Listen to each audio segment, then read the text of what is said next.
Dear air conditioning, thank goodness you exist, as you are literally keeping me alive right now. Now, I know a lot of people exaggerate, and a lot of people will say that kind of thing. They'll say that, thank God for air conditioning, it's so hot out, it's saving their life, but it literally is saving my life right now. Some scary things happened, my friends. The scariest thing to ever happen to me in my entire life. I was home late Sunday night, it's about 1:30 in the morning, so Sunday night, Monday morning, and I stopped being able to breathe. Like, I could take in shallow breaths, but I couldn't actually, breathe deep, and I panicked. And the more I panicked, the less I could breathe. So I tried to sit down in the kitchen, and that wasn't working, so I came in here to my bedroom, which you guys haven't even seen before. This is it. It's a total mess right now because it's got, all of my... We'll get to that. You'll see the title of the video, so you'll know. But I couldn't breathe, so I called 911 and had an ambulance come and get me and bring me into the hospital, where they did tests. Now, in the ambulance, they did an ECG, an echocardiogram. I think it's what that stands for, on my heart. And they did another one at the hospital. They did chest x-rays. The consensus was basically that I have congestive heart failure. Then at the end, the doctor came in and said that it was, said that he thought it could be something else, and he gave me something else. But the paramedics and the nurse and the first doctor all said congestive heart failure, which is, it sounds a lot worse than it is. It sounds like my heart's literally stopping. It's not the case. It's much more complicated than that, but it was why I wasn't breathing properly. They found a lot of fluid in my lungs. There's a lot of crackling when they used a stethoscope, and they just realized that my body just kind of fallen apart. I probably should have gone in to a doctor or to the hospital a lot sooner than I did, especially when the heat and the humidity and just the lack of air in the world right now is I definitely should have gone in a lot sooner than I did. I should take better care of myself, and I know that, but especially with a vascular disorder, which is what led to the congestive heart failure, is the fact that I have this vascular disorder. To anybody who's just joining these vlogs who didn't know that I have that, I have a vascular disorder. So, the cure for this is I have an old asthma inhaler, not an old one, but I have a new one, but one I used to use, the same type, I now have a new one so I'm now using an inhaler again. And they gave me a mask. They cleared out all of this, all the fluid and whatnot from my lungs, and yeah, and just calmed me down, because I was panicking. I could not take deep breaths. Want to, just while I still remember it, want to give just the warmest, most loving shout outs to the paramedics, to Wes and Darren, who came and picked me up and saved me, and to my nurse Lisa and nurse Gwen. They were fantastic over at Niagara Falls General Hospital. Yeah, I actually had the Smash Vlog camera with me, ironically, in addition to the fact that I was wearing my pajamas and in my slippers.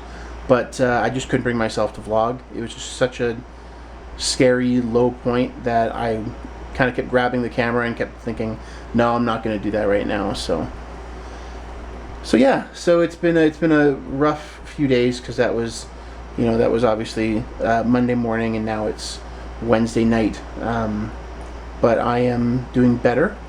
But the thing I need to do, in addition to the medicine that I have to be confined to a cool, air-conditioned room with my head elevated for a few days. Lots of rest.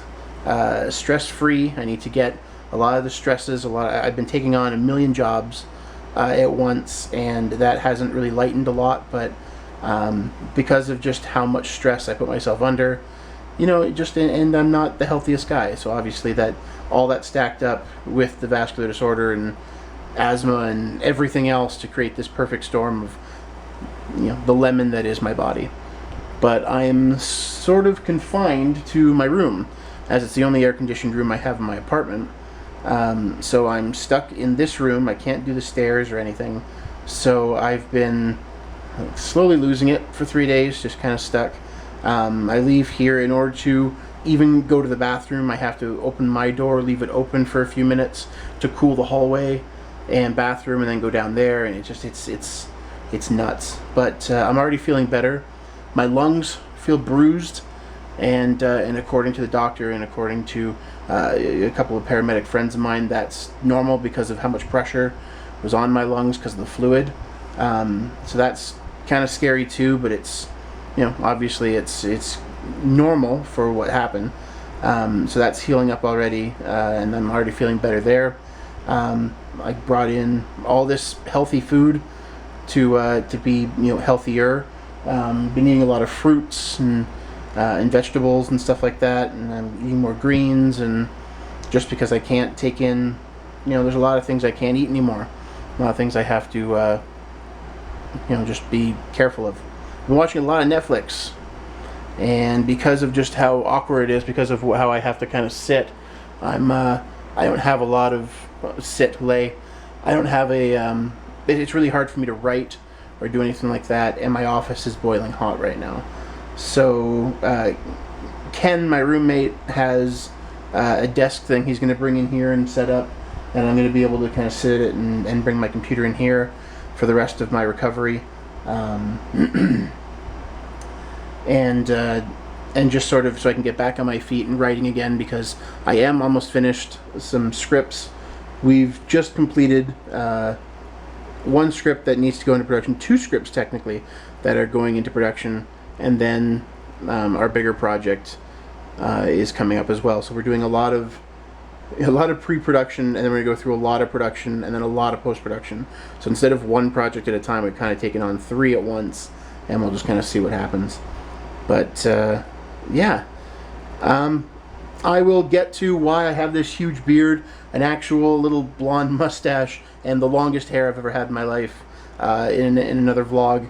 But in this one, I just wanted to catch you guys up on what's happened to me the last 2 days, and let you guys know I'm okay. I'm gonna be okay. Everything's gonna be fine. It's just, it was a really scary, terrifying moment, and yeah, just that thought that I am going to die, and it was nuts. But you think about a lot of things. To anybody who's been there before, you think about certain people, and you think about things you should have done or things you should have said, and yeah, it's all interesting. Anyways, clap your thumbs if you believe. All kinds of extra love to you guys. Sorry for the length of this Smash vlog, but again, I just wanted to explain everything, and I can't talk super fast because of my breathing, so bear with me. And yeah, I'll be a lot happier next vlog. So that's pretty much it. Alright guys, Jimmy Smash.